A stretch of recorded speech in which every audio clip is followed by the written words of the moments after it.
Hello greetings to everyone.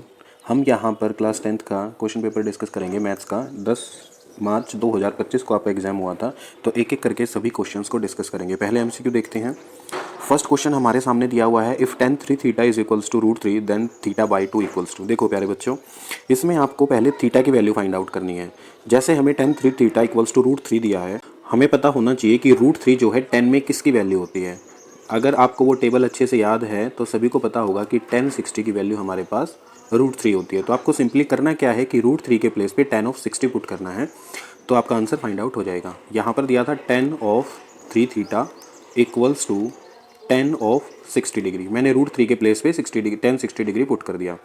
tan से tan cancel हो जाएगा, 3 theta will be equals to 60 degree. तो आप यहाँ से थीटा की वैल्यू निकाल सकते हो 60/3।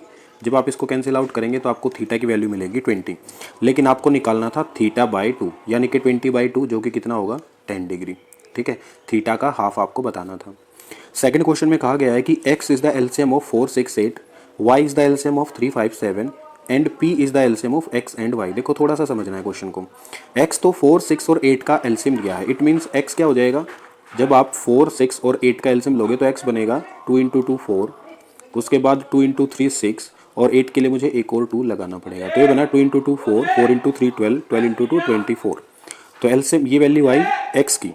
उसके बाद y को बोला गया है एलसीएम है 3, 5, 7 का। तो y को मैं लिख सकता हूँ क्योंकि तीनों ही आपस में को प्राइम नंबर है, तीनों में कुछ भी कॉमन नहीं है, तो इसका जो एलसीएम होगा वो मेरे पास होगा 3, 5 और 7 एज इट इज़ होगा। क्लियर है। उसके बाद बोला है कि जो p है, जो आपके पास p है वो एलसीएम है x और y का। अब देखो एलसीएम x और y में मैं वो नंबर्स लूँगा जो दोनों में कॉमन होंगे या फिर दोनों में से किसी एक में होगा। जैसे 2 यहाँ पे नहीं है तो p में मैं इसको लूँगा 2 मल्टीप्लाई x का 2 फिर से y में नहीं है तो फिर से 2 इंटू 3। 3 देखो यहाँ भी है और यहाँ भी है, तो मैं सिर्फ एक बार इसको लिखूँगा 3, फिर से 2 मेरे पास आएगा, ये भी हो गया। उसके बाद 5 और उसके बाद 7। तो p की वैल्यू मेरे पास आई 3 × 2, उसके बाद 3 × 5 × 7। हमसे पूछा गया है which of the following is true. यहाँ पे p की वैल्यू पूछी गई है। पहला ऑप्शन है 35x, दूसरा 4y। तो पहले ऑप्शन को देखते हैं 35x। अब x तो मेरे पास है 3 × 2। देखो x को एक बार ध्यान से देखो, x है 3 × 2 और 3। तो p में देखते हैं 1, 2, 3, 3 × 2 और 3। इसका मतलब ये हुआ कि ये नंबर मेरे पास क्या है x। और मल्टीप्लाई में कितना बचा 7 × 5 35। तो यानी कि p मेरे पास किसके इक्वल हो गया 35x के। तो ऑप्शन ए ही इसका क्या है राइट आंसर। 3 में देखो द वैल्यू ऑफ k। देखो किसी भी क्वेश्चन में कोई डाउट आता है या मेरी कोई स्पीड आपको कुछ लगती है तेज़ है तो आप कमेंट कर दीजिएगा, मैं उस चीज़ को ठीक कर लूँगा। क्वेश्चन अगर कोई ऐसा है जो ना समझ में आए तो कमेंट में क्वेश्चन नंबर लिखेंगे, उसको दोबारा से मैं अलग से वीडियो बना के दे दूंगा आपको। आगे बढ़ते हैं क्वेश्चन नंबर 3 पे। The value of k for which the system of linear equation 6x + y = 3k and 36x + 6y = 3 have infinitely many solutions. तीसरी कंडीशन है यहाँ पर इनफाइनाइटली मैनी सॉल्यूशंस। उसमें क्या होता है कि आपके पास a1/a2 इक्वल हो जाता है b1/b2 के, और ये भी इक्वल हो जाता है c1/c2 के, क्योंकि इनफाइनाइट वाली कंडीशन है।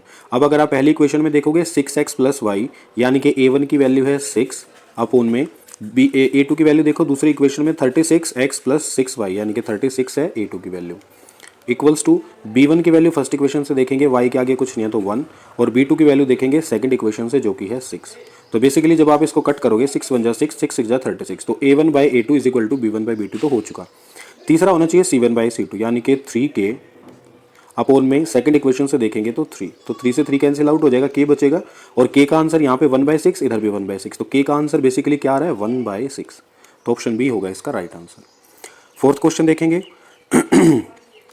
इसमें दिया है if alpha and beta are the zeros of the polynomial. इस पोलिनोमियल की जीरोस दी हैं, then the value of alpha + beta + alpha beta. बहुत सिंपल है, हमें बेसिकली यहाँ पे सम ऑफ रूट्स निकालना है। अल्फा + बीटा क्या होता है -b/a, सो माइनस और माइनस का a अपॉन a की वैल्यू तो 1 है तो इसको छोड़ देंगे, माइनस से माइनस कटेगा, तो अल्फा + बीटा आया a। उसके बाद प्रोडक्ट ऑफ रूट्स क्या होता है c/a यानी कि -b, और a की वैल्यू तो 1 है। तो सारी वैल्यूज आ चुकी हैं, बस यहाँ पे पुट करने हैं। आपको निकालना है अल्फा + बीटा + अल्फा बीटा, मतलब दोनों को ऐड करना है। तो ऐड करेंगे तो a - b, तो a - b आप देखेंगे ऑप्शन सी आपका आंसर होगा यहाँ पे। आगे बढ़ते हैं क्वेश्चन नंबर 5 की तरफ। 5 कहता है if x/12 is -3/x is equal to. देखो कितना सिंपल क्वेश्चन आ गया बोर्ड में। ये जो माइनस का 3/x है, अगर आप इसको 0 के पास लेके जाओगे तो प्लस का 3/x हो जाएगा। ये बनेगा x/12 इसको मैं डायरेक्टली उधर ले जाता हूँ, ये बन जाएगा 3/x। x into x cross multiply करेंगे, x square equals to 3 into 12 36। और 30x निकालने के लिए आपको लेना पड़ेगा रूट 36 का, और 36 का रूट होता है मेरे पास +-6। तो ऑप्शन ए आपका राइट आंसर है। नेक्स्ट पे पढ़ेंगे द लाइन रिप्रेजेंटेड बाय, देखो ये वाला क्वेश्चन अच्छा है, ये इंपॉर्टेंट क्वेश्चन है, थोड़ा सा अलग दिया है इन्होंने। The line represented by x/4 + y/6 = 1। ये एक लाइन है, इंटरसेक्ट x एक्सिस को काट रही है और y एक्सिस को इंटरसेक्ट कर रही है। कौन कौन से पॉइंट पे? x को तो कर रही है p पे और y को कर रही है q पे। कुछ ऐसे मानते हैं कि ये मेरे पास x एक्सिस और ये ऊपर मेरे पास y एक्सिस है, तो x को तो ये p पॉइंट पे इंटरसेक्ट कर रही है और y को जो है q पॉइंट पर इंटरसेक्ट कर रही है। आपसे बोला है कि मिड पॉइंट बताओ जो लाइन सेगमेंट होगा पी क्यू का। देखो अगर ये x एक्सिस पर जो p पॉइंट को इंटरसेक्ट कर रही है और हमें पता है कि x एक्सिस पर y कोऑर्डिनेट क्या होता है 0, तो इस लाइन की इक्वेशन में y कोऑर्डिनेट को 0 पुट करेंगे। जैसे ही y को 0 पुट करेंगे यहाँ बचेगा x/4 = 1, यानी कि जो x आएगा वो आएगा मेरे पास 4, और ये कोऑर्डिनेट हो जाएंगे p के, क्योंकि x एक्सिस पे ये p पॉइंट पर कट कर रही है, तो p के कोऑर्डिनेट हुए 4, 0। ऐसे ही इस इक्वेशन को जब ये y एक्सिस पर इंटरसेक्ट करेगी तो उस केस में x कोऑर्डिनेट 0 हो जाएगा। तो x को अगर मैं इक्वेशन में 0 पुट करूंगा तो आप ध्यान से देखेंगे यहाँ बचेगा y/6 = 1, यानी कि y की वैल्यू यहाँ पर निकलेगी 6, और ये पॉइंट बनेगा q 0,6। आपके पास दोनों पॉइंट आगे p और q। आपसे बोला है कि इन दोनों को मिलाने वाले लाइन सेगमेंट का मिड पॉइंट बताओ। मिड पॉइंट होता है बेसिकली x1 + x2/2 और y निकालने के लिए y1 + y2/2। तो x1 है 0, x2 है 4, तो इसका मिड पॉइंट अगर मुझे निकालना है तो 0 + 4/2 यानी कि 2, क्योंकि 4 का हाफ 2 होता है, और 6 + 0 यानी कि 6/2 3। तो इसका जो मिड पॉइंट आएगा 2,3, जो कि है ऑप्शन ए। लगभग सभी क्वेश्चंस के आंसर ऑप्शन ए में आ रहे हैं। 7th क्वेश्चन पे आते हैं। इसमें दिया है 2 of the vertices of triangle PQR are -1, 5, 5,2 the coordinates of A point which divides PQ in the ratio 2:1। देखो ये दे दिया आपको कोऑर्डिनेट ज्योमेट्री का क्वेश्चन 1 मार्क में। P दिया है -1,5, Q दिया है 5,2। इसको कोई एक पॉइंट है मान लेते हैं R, उसके कोऑर्डिनेट आपको निकालने हैं, और रेशियो यहाँ पर दिया है 2:1। The coordinates of A point which divides PQ in the ratio 2:1। तो यहाँ पे कोऑर्डिनेट निकालने बहुत आसान है, फॉर्मूला आपको लगाना है। अगर मुझे R का x निकालना है तो वो बनेगा mx2। यहाँ पे देखो ये जो रेशियो दे रखा है 2:1, यहाँ पर ये दे रखा है m/n, यानी कि m की वैल्यू यहाँ पर 2 है और n की वैल्यू यहाँ पर 1 है। P के कोऑर्डिनेट्स को x1, y1 और Q के कोऑर्डिनेट को x2, y2। तो मैं सीधा फॉर्मूले में पुट करता हूँ। x की वैल्यू होती है m इंटू x2 यानी कि 5 प्लस n यानी कि 1 इंटू x1, x1 है यहाँ पर -1, अपॉन में m प्लस n यानी कि 2 + 1 3। तो इसको देखेंगे 5 इंटू 2 होता है मेरे पास 10 -1/3, तो 10 - 1 9/3, और 9/3 को जब आप कैंसिल आउट करेंगे तो बचेगा 3। तो इसका x कोऑर्डिनेट जो है मेरे पास वो आया 3। तो एक x कोऑर्डिनेट 3 सिर्फ ऑप्शन ए में है, बी में नहीं है, सी में भी है और डी में नहीं है। तो ए और सी में से कोई एक आंसर होगा। अब अपना y कोऑर्डिनेट निकाल लेते हैं। y कोऑर्डिनेट पे सेम फॉर्मूला लगेगा my2 यानी कि 2, y2 की वैल्यू मेरे पास है 2, फिर से 2 प्लस ये 2 है इंटू प्लस n y1, और y1 की वैल्यू है 5, अपॉन में m प्लस n तो सेम होगा 3। ये बनेगा 2 × 2 4 प्लस 5 × 1 5/3, अगेन वही आ गया 9/3। तो काटेंगे तो y कोऑर्डिनेट भी कितना आएगा 3। तो यहाँ पर y कोऑर्डिनेट -3 दे रखा है, तो इसलिए ऑप्शन ए कट जाएगा। यहाँ पर आंसर बनेगा ऑप्शन सी।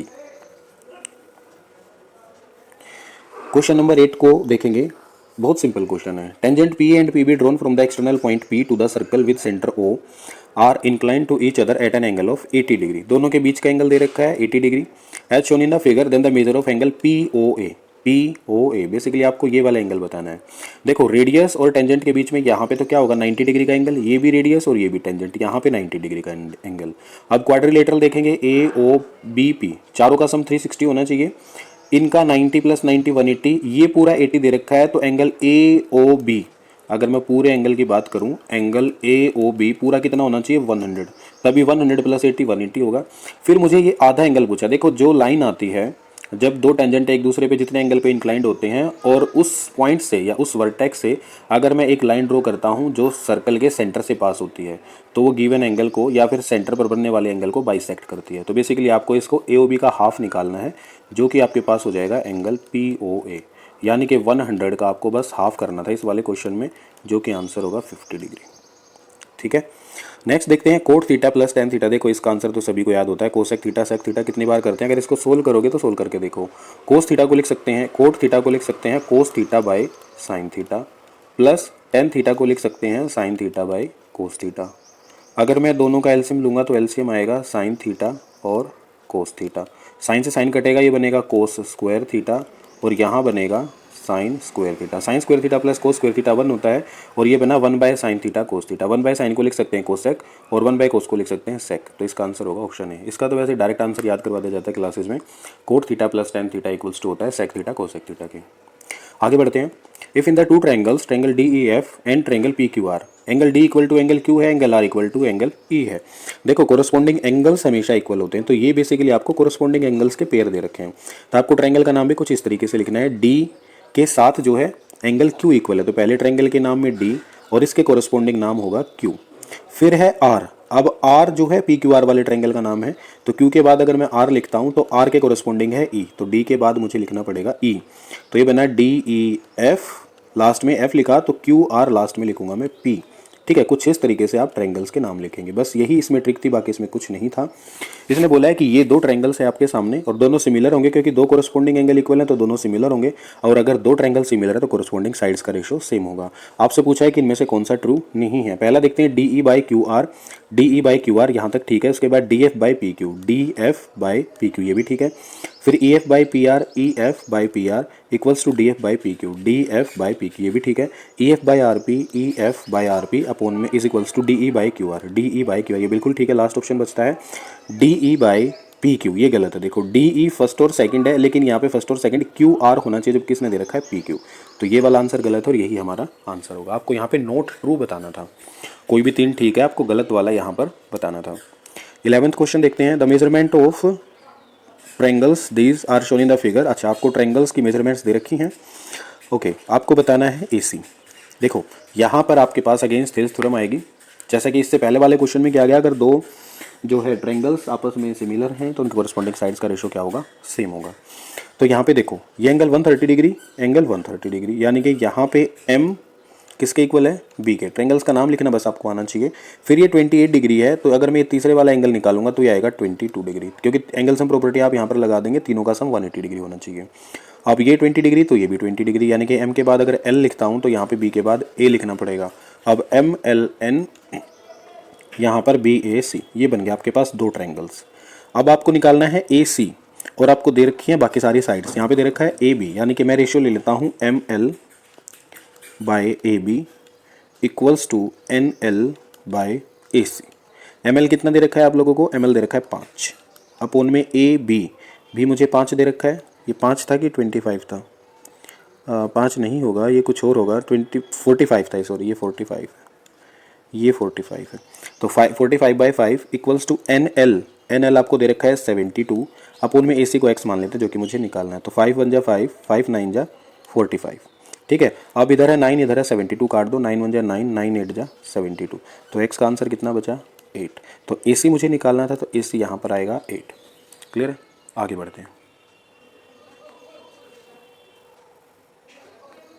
चलिए, इसमें बोला है if the volume of the two cubes are in the ratio this then the ratio of their surface area. देखो कितना सिंपल क्वेश्चन है।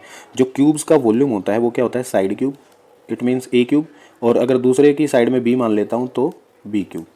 ये मुझे दे रखा है 8:125। अच्छा देखो, अगर मुझे साइड का रेशो निकालना है तो क्या मुझे क्यूब रूट निकालना पड़ेगा। अगर मुझे A/B चाहिए तो मुझे क्यूब रूट निकालना पड़ेगा। 8 का क्यूब रूट होता है 2 और 125 का क्यूब रूट होता है 5। ये आ गया साइड का रेशो। अगर आपसे वो पूछता है कि साइड का रेशो क्या होगा तो ये आता, लेकिन उसने पूछा सरफेस एरिया। अब सरफेस एरिया क्या होता है 4A², या टोटल सरफेस एरिया की बात करूँ 6A² 6B², तो 6 तो कट जाएगा, आपके पास बचेगा A² रेशो B², यानी कि आपको दोनों का स्क्वायर निकालना है। 2 का स्क्वायर 4 रेशो 5 का स्क्वायर 25, तो ये आ गया आपके पास सरफेस एरिया का रेशो, ऑप्शन बी। इफ अगला क्वेश्चन देखते हैं 13। If the area of a sector of circle radius 36 centimetre, radius मुझे दे दी, is 54 pi, area of sector आपको दे दिया, then the length of the corresponding arc of the sector. वैसे तो इसको सीधा ही निकाल सकते हैं, theta is equal to L by R से। थीटा होता है L, length of arc upon में रेडियस। आपको थीटा ही निकालना है, क्या निकालना है, लेंथ ऑफ आर्क निकालना है, सॉरी यहाँ पर आपको दे रखा है एरिया ऑफ द सेक्टर दे रखा है, तो एरिया ऑफ द सेक्टर का आपको फॉर्मूला लगा लेना है, ये नहीं लगेगा, एंगल वगैरह का नहीं है इसमें। एरिया ऑफ द सेक्टर आपके पास क्या होता है, theta by 360 into pi r square, और ये एरिया आपको दे रखा है 54 पाई। क्लियर है। और आपको जो लेंथ ऑफ आर्क दे रखी है, the if the area of sector radius आपको दे रखी है, देन द लेंथ आपको निकालनी है। ठीक है, लेंथ आपको निकालनी है। तो यहाँ पे तो पहले मुझे रेडियस दे रखी है, तो यहाँ पे मुझे निकालना पड़ेगा थीटा। रेडियस मुझे दे रखी है 36, तो थोड़ा सा इस यहाँ पे कर लेते हैं इस क्वेश्चन को, थीटा बाय 360। सबसे पहले तो ये पाई से पाई कट जाएगा, और रेडियस की वैल्यू मुझे यहाँ पर दे रखी है 36, तो 36 का स्क्वायर है तो 2 बार लिखना पड़ेगा, और इक्वल्स टू में आएगा 54। तो इसको इससे काटोगे ये बचेगा 10। ठीक है, और इसको काट देते हैं 18 से, 18 2 जा 36, 18 3 जा 54। 2 को इससे काट देते हैं, 2 5 जा 10, तो थीटा मेरे पास 3 इंटू 5 कितना आया, 15 डिग्री। क्लियर है, थीटा मेरे पास यहाँ पर 15 डिग्री आ गया है। और यहाँ पर जो आपके पास ये वाला फॉर्मूला था इसी को लगाएंगे, तो थीटा की वैल्यू 15 है, is equal to length of arc आपको निकालनी है, अपॉन में रेडियस मुझे कितनी दे रखी है 36। अब देखो ये जो थीटा है ये डिग्री में है, जबकि इस फॉर्मूले में थीटा जो है रेडियन में होता है। तो इसके लिए इसको क्या करना पड़ेगा, पाई बाय 180 से मल्टीप्लाई, तो 15 को करना पड़ेगा पाई बाय 180 से मल्टीप्लाई। क्लियर है, इसको काटेंगे 10 और ये 36, 2 से कट जाएगा, 2 पंजे 10, 5 एकम 5, 5 दिए 15। तो यहाँ पर एल की वैल्यू जो निकल कर आई वो निकल कर आई 3 पाई, जो कि है ऑप्शन डी। ठीक है, इस क्वेश्चन में अगर कोई क्लैरिफिकेशन ना हो तो कमेंट करेंगे, इसको मैं दोबारा से करवाऊंगा। बाकी अच्छा क्वेश्चन था ये वाला भी, 1 मार्क का क्वेश्चन नहीं था, काफ़ी बड़ा क्वेश्चन था, क्योंकि पहले तो आपको यहाँ पर थीटा निकालना पड़ेगा, उसके बाद आपको एल निकालना पड़ेगा। आगे बढ़ते हैं। ए डाई इज थ्रोन वंस, एक बार फेंका गया, the probability of getting a number which is not a factor of 36, जो कि 36 का फैक्टर ना हो। डाई में 1 से लेकर 6 तक मार्क्स होते हैं, सिर्फ 5 ऐसा नंबर है जो 36 का फैक्टर नहीं होता। सिर्फ एक पॉसिबल आउटकम है या एक फेवरेबल आउटकम है, और टोटल आउटकम होती है अच्छी, तो प्रोबेबिलिटी कितनी हो जाएगी 1/6। ये था 1 मार्क का question. If the mean of this बहुत सारा डाटा दे रखा है, 7, then the value of x, mean क्या होता है, सबका सम करो और divided by number of observation. तो यहाँ पर है 2 + 9 + x + 6, 3 ऑब्जर्वेशन हो गई, प्लस 2x + 3, 4 ऑब्जर्वेशन हो गई, +5 और +10 और +5। तो यहाँ पर हुई 1 2 3 4 5 6 7 ऑब्जर्वेशन। तो एक बार सभी को जोड़ेंगे, 2 + 9 11, 11 + 6 17, 17 + 3 20, 20 + 5 25, +10 35 +5 40। तो ये बना 40 प्लस 2x + x यानी कि 3x। क्लियर है, इक्वल्स टू 7 दे रखा है, और 7 से ही मल्टीप्लाई करना, सॉरी डिवाइड करना था, तो 7 इधर जाके मल्टीप्लाई, तो ये बना 49। तो यहाँ से 3x बनेगा, 49 - 40 यानी कि 9, तो x मेरे पास कट कर आ जाएगा कितना, 3। तो यहाँ पर x का जो आंसर होगा ऑप्शन डी होगा, जो कि 3 होगा। आगे बढ़ते हैं। AOBC is a rectangle whose 3 vertices are AOB, the square of the length of its diagonal. देखो इसके जो डायगोनल होंगे उसकी लेंथ का स्क्वायर आपको निकालना है। तो डायगोनल क्या होते हैं, अपोजिट वर्टेक्स, यानी कि या तो आप ए बी निकाल दें या आप OC निकाल दें। अब सी तो यहाँ पे दे नहीं रखा, मुझे ए और बी दे रखा है, तो ए और बी निकाल देंगे हम डिस्टेंस फार्मूला से।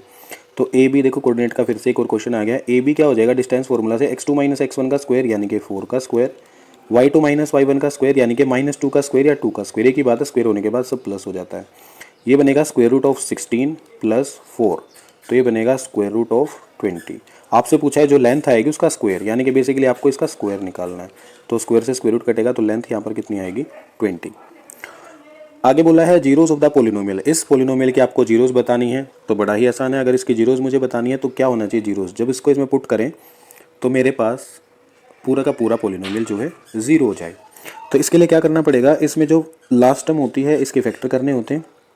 इसके फैक्टर करने के बाद उसको मिडिल टर्म स्प्लिटिंग में आपको पुट करना होता है। बट यहाँ पर अगर आप देखेंगे तो 4 के फैक्टर आप क्या क्या कर सकते हैं, 2 और 2 कर सकते हैं, बट ये वाली टर्म वहाँ से कभी नहीं आएगी।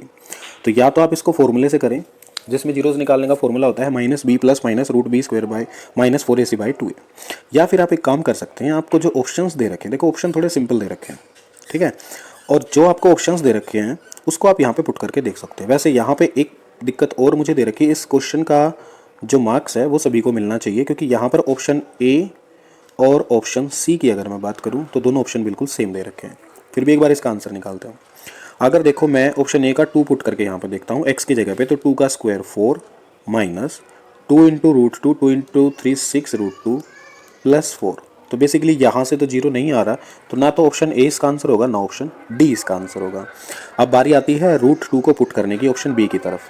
तो रूट टू को पुट करेंगे तो रूट टू का स्क्वायर 2 हो जाएगा माइनस 3 इंटू रूट टू, ये बेसिकली ये बनेगा 3 इंटू 2 यानी कि 6 प्लस में 4, तो 4 प्लस 2 6 माइनस 6 जीरो आ गया, मतलब रूट टू इसका एक रूट है। क्लियर है, यहाँ तक बात क्लियर है। अगर मैं इसी रूट टू को माइनस ले लेता तो ये जीरो कभी नहीं आता, यानी कि सी ऑप्शन इसका राइट आंसर नहीं है। इसका जो राइट आंसर है वो है ऑप्शन बी। तो कुछ क्वेश्चंस को आप ऑप्शन से भी कर सकते हैं, जरूरी नहीं है कि आपको हर क्वेश्चन सोल्व करके देखना है। एमसीक्यू की मैं बात कर रहा हूँ। आगे बढ़ते हैं। In the given figure A B C A D perpendicular दे रखा है, बी ए सी 90 डिग्री दे रखा है। If B C is equal to 16, D C is equal to 4, then the value of x. आपको वैल्यू ऑफ एक्स निकालनी है। देखो यहाँ पर सिमिलरिटी क्राइटेरियन यूज करेंगे।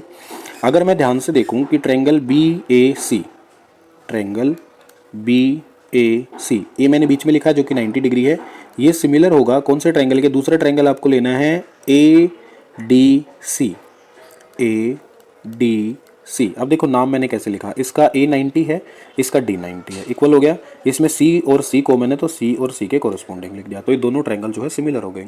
अगर ये सिमिलर हो गए तो कोरस्पॉन्डिंग साइड का रेशियो सेम होगा। मुझे बी सी दे रखा है तो मुझे एक तो बी और सी लेना पड़ेगा, यानी कि फर्स्ट एंड थर्ड, तो इसकी भी फर्स्ट एंड थर्ड लेंगे ए सी। और मुझे दे रखा है डी सी, यानी कि इसका लास्ट सेकंड और थर्ड दे रखा है, तो इसका भी A C by D C. Cross multiply करेंगे तो आपको मिलेगा ए सी का square is equal to D C गुणा बी सी। बी सी है 16 और डी सी है 4, तो ए सी बनेगा 16 इंटू 4 64, और रूट निकालना पड़ेगा क्योंकि इधर स्क्वायर था, तो 64 का रूट होता है 8। तो ऑप्शन सी जो है इसका राइट आंसर होगा। इसमें देखते हैं असर्शन रीजन में आपको 19 और 20 में लगाना है। पहला ऑप्शन है both A and R true, reason R is the correct explanation. अगर दोनों सही होंगे और आर करेक्ट एक्सप्लेनेशन होगा तो ऑप्शन ए की तरफ बढ़ेंगे। अगर दोनों सही होंगे लेकिन आर करेक्ट एक्सप्लेनेशन नहीं होगा तो बी की तरफ बढ़ेंगे। ए ठीक होगा, आर गलत होगा तो सी की तरफ, ए गलत होगा, आर ठीक होगा। ठीक है, तो पहले पढ़ते हैं। ए लैडर लीनिंग अगेंस्ट ए वॉल स्टैंड से हॉरिजॉन्टल डिस्टेंस ऑफ 6 मीटर। कुछ ऐसे दे रखा है प्यारे बच्चों, एक लैडर है, बेसिकली आपको ये ना एप्लीकेशन ऑफ ट्रिग्नोमेट्री दे रखा है। ये वाला डिस्टेंस 6 मीटर दे रखा है और length of the wall to which ladder reach up is 8 metre दे रखा है और लेंथ ऑफ लैडर 10 दे रखी है। तो आपसे पूछा है कि क्या ये कंडीशन सच हो सकती है? बिल्कुल हो सकती है। जब आप इसमें पाइथागोरस लगाओगे, 6 का स्क्वायर 36, 8 का स्क्वायर 64, दोनों को जोड़ोगे 100 आएगा, रूट निकालोगे तो 10 आएगा, मतलब ये असर्शन जो है ये ट्रू है। आगे the ladder makes an angle of 60 degree with the ground. अब देखो यहाँ पर एंगल की कोई बात नहीं की गई, यहाँ पर जरूरी नहीं है कि 60 डिग्री बने। ठीक है, जरूरी नहीं है कि ये 60 डिग्री बने, और अगर 60 डिग्री है तो इसकी पॉसिबिलिटी चेक कर लेते हैं। मान लो ये 60 डिग्री है तो रूट 3 10 60 डिग्री कितना होता है? रूट 3, तो 8/6 का आंसर रूट 3 आना चाहिए, जो कि कभी नहीं आएगा। इसका आंसर 3/2 होता है, तो ये मेरे पास फॉल्स है। तो ए मेरे पास ट्रू है और मेरे पास फॉल्स है, तो इस 19 का आंसर होगा ऑप्शन सी। ठीक है, ए ट्रू है बट आर फॉल्स है।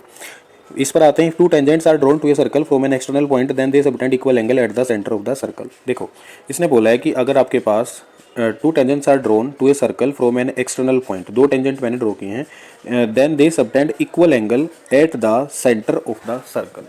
दोनों के दोनों जो है सेंटर ऑफ द सर्कल पर इक्वल एंगल सबटेंड करेंगे। अभी हमने इस क्वेश्चन को, इस चीज़ को यूज़ किया था। कैसे? देखो, अगर ये सर्कल है और मैंने एक एक्सटर्नल पॉइंट से, मान लेते हैं पी पॉइंट से, पी ए और पी बी को, बी पॉइंट पर दोनों को बना दिया, तो इसने बोला है कि ये जो है सेंटर पे इक्वल एंगल सबटेंड करेंगे। यानी कि बेसिकली आपको दिया है कि पी ओ ए इक्वल होगा पी ओ बी के। अभी पढ़ा था इस क्वेश्चन को पीछे एमसीक्यू में, यहाँ पे एंगल 100 आया था और फिर उसका हाफ निकाला था 50 डिग्री। तो बेसिकली ये वाली थ्योरम, ये एक थ्योरम है, ठीक है, जो कि ट्रू है। उसके बाद ये parallelogram circumscribing a circle is a rhombus. अगर एक पैरेललोग्राम है और वो सर्कमस्क्राइब कर रहा है किसको? एक सर्कल को, मतलब एक सर्कल के अंदर एक पैरेललोग्राम है, ऐसा आप कह सकते हैं। एक सर्कल है और इसके अंदर एक पैरेललोग्राम है, क्लियर है? तो ये एक रोम्बस होगा। देखो, एक पैरेललोग्राम एक सर्कल के अंदर है तो पैरेललोग्राम एक रेक्टेंगल तो होगा ही होगा, ये तो हमें पता ही है। और हमने एक क्वेश्चन में इस चीज़ को प्रूव किया था कि अगर एक पैरेललोग्राम सर्कमस्क्राइब कर रहा है किसी सर्कल के अंदर तो वो एक रोम्बस होगा। तो ये मेरे पास क्या है? ट्रू। बट इसका इससे कोई लेना देना नहीं है, ये इस चीज़ को कहीं पर भी एक्सप्लेन नहीं कर रहा है। तो यहाँ हम ऑप्शन बी की तरफ जाएंगे, दोनों ट्रू है बट इसका करेक्ट एक्सप्लेनेशन नहीं है। तो बी का आंसर जो होगा ऑप्शन बी होगा। देखो, इन एमसीक्यूज़ में अगर आपको कोई क्वेश्चन ऐसा लगता है कि मेरे द्वारा कुछ रॉन्ग करवाया गया है या कुछ मिस्टेक मैंने की है, उसको कमेंट में लिखें ताकि मैं भी उस चीज़ को देख सकूँ। जहाँ तक मुझे लग रहा है मैंने सारी चीज़ें ठीक कराई हैं।